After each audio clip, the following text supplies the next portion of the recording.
Mes chers amis, je vous remercie d'être venus à cette réunion.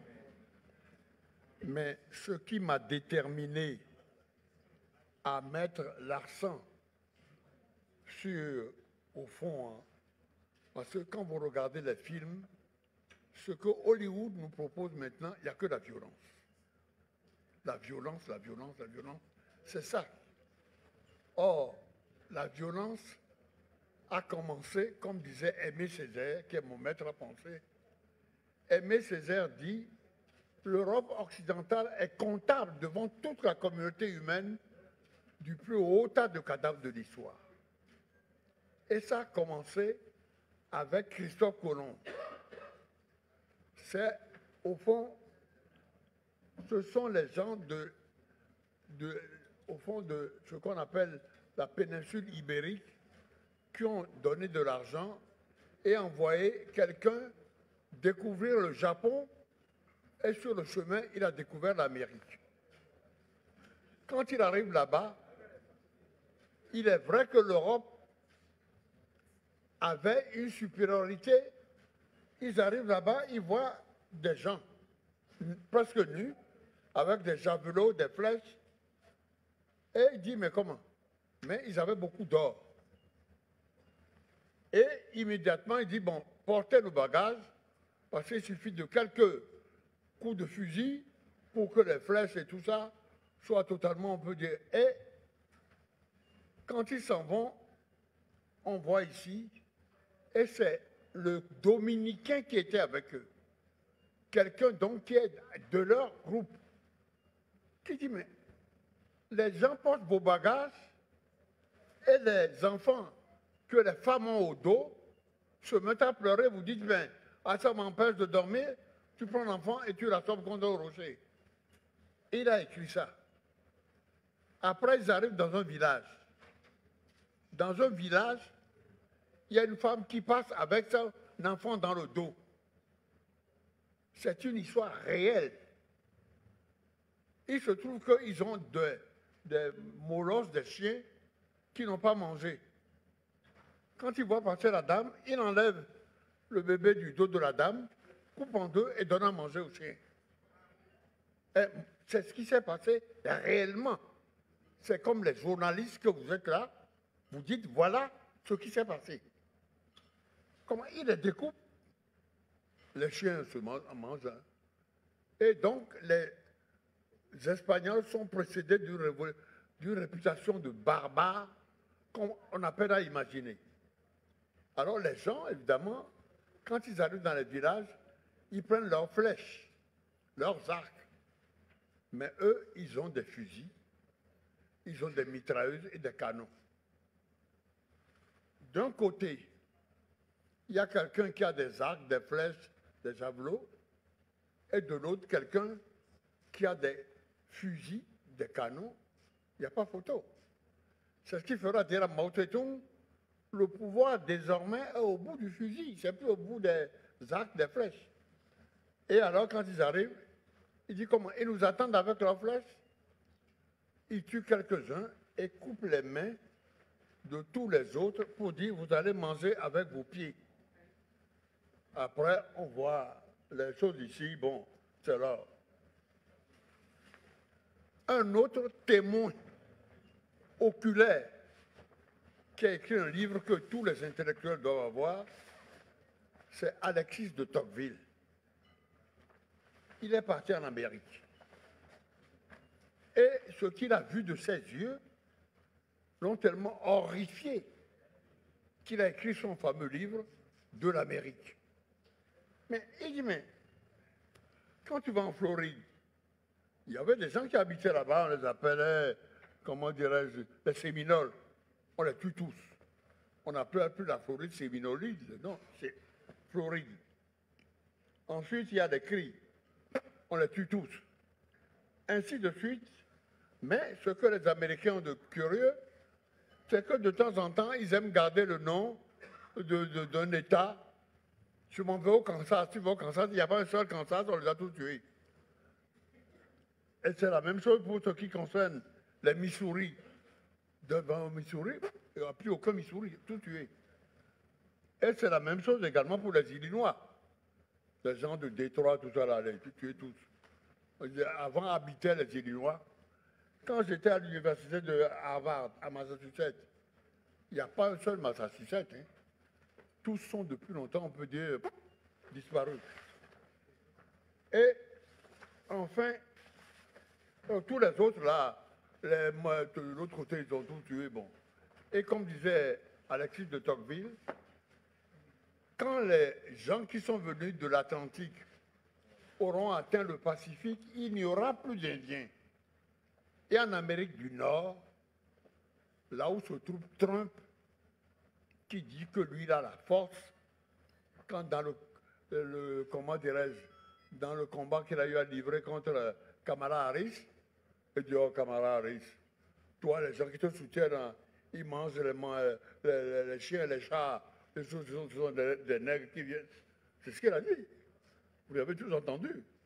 Bon, eh bien, une fois qu'ils ont fini de nettoyer ça, ils ont dit, mais nous, on va maintenant se mettre à faire le travail de la terre. Ça n'a aucun sens. Puisque nous avons la supériorité des armes. En Afrique, les gens ont des arcs, des flèches et tout, comme les types de là-bas, on n'a qu'à aller là-bas. Et ils arrivent, ça commence alors la traite des Noirs. Mais celui qui a commencé le premier, ça a été paradoxalement un certain Louis XIV. Louis XIV a déporté tellement de Noirs qu'il a battu le plus beau château d'Europe, le château de Versailles. Mais le château de Versailles dégouline du sang des Noirs. Combien de gens le savent? Il faut l'enseigner dans nos universités. Tu vas à Versailles, c'est magnifique. Mais combien de sang de Noirs dégouline? C'est ça.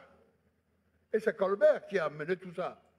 Et comme il n'était pas pour, comment dirais-je, un homme tolérant, il dit, tu es catholique, si tu ne l'es pas, il y a à peu près 7 façons de faire changer l'opinion des gens, donc je voudrais que vous puissiez manger tranquillement ce soir, donc je ne vous en parlerai pas. Parce que si vous écoutez ça, ça vous empêchera de dormir. Et une fois qu'il a fait ça, les gens ont pris de la fuite. C'est comme ça que les Hollandais ont pris de la fuite pour venir en Afrique du Sud se casser là-bas. Mais pour mettre en bas ce que Nelson Mandela va combattre plus tard. Mais ça, c'est un autre problème, ça. Donc, il est à la base du château de Versailles. Quand on a supprimé l'esclavage, on a donné des compensations, non pas aux esclaves, mais au fond aux propriétaires d'esclaves. Et l'un d'eux a pris l'argent et a fait la tour Eiffel. Quand tu vois la tour Eiffel, il faut savoir que c'est le sang des Noirs qui est en train de dégouliner là-bas.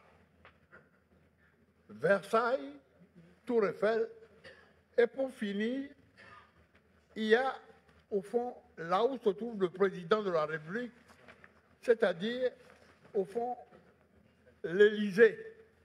L'Élysée, c'est l'argent qu'on a donné à un propriétaire d'esclaves qui a fait ça. Mais je vais faire un petit détour. Ma femme a sorti un livre. Je vous conseille, parce que comme elle a une mémoire d'éléphant, elle raconte comment nous n'avons pas eu le second mandat. Alors, pourquoi on n'a pas eu le second mandat? Je vais vous dire ça.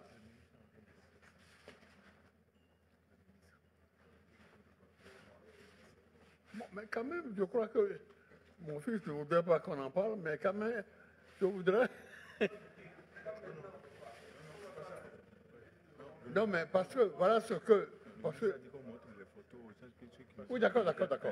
Oui, d'accord. On va finir de montrer les photos et on va vous dire l'histoire de mon épouse. Bon. Alors ici, évidemment, après les Indiens, on a eu les Noirs. On a eu les Noirs déjà? Oui, on a eu les Noirs déjà. Bon, alors là, maintenant, nous avons ce qui est arrivé aux Juifs. Les Juifs, non seulement il fallait se mettre nus, tu arrives, tu as un numéro matricule qu'on met au fer rouge. les enfants ont ça. On a beau dire, on vous fait voyager dans les wagons de bestiaux. Vous arrivez, vous travaillez comme un esclave et tout ça. Mais surtout, tous les gens, tous les soirs, tout le monde est nu, homme comme femme, pour montrer la supériorité de la race aryenne.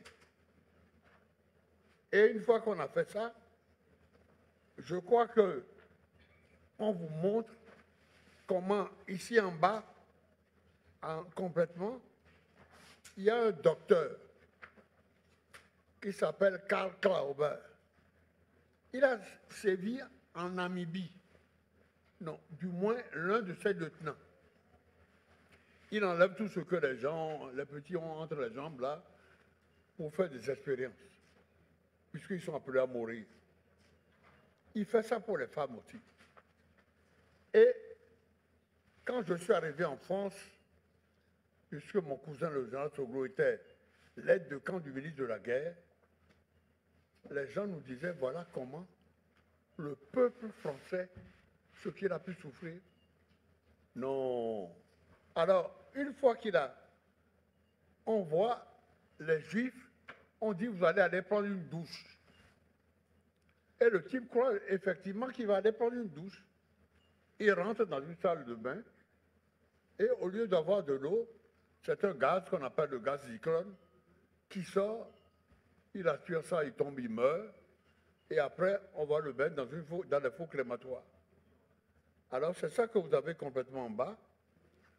Et après ça, il y a des montagnes, mettons, de morts, qui sont là, que vous voyez, en pagaille, entassés comme au fond, je ne sais pas quoi. Et après, on les passe dans les fours crématoires. Non, attention.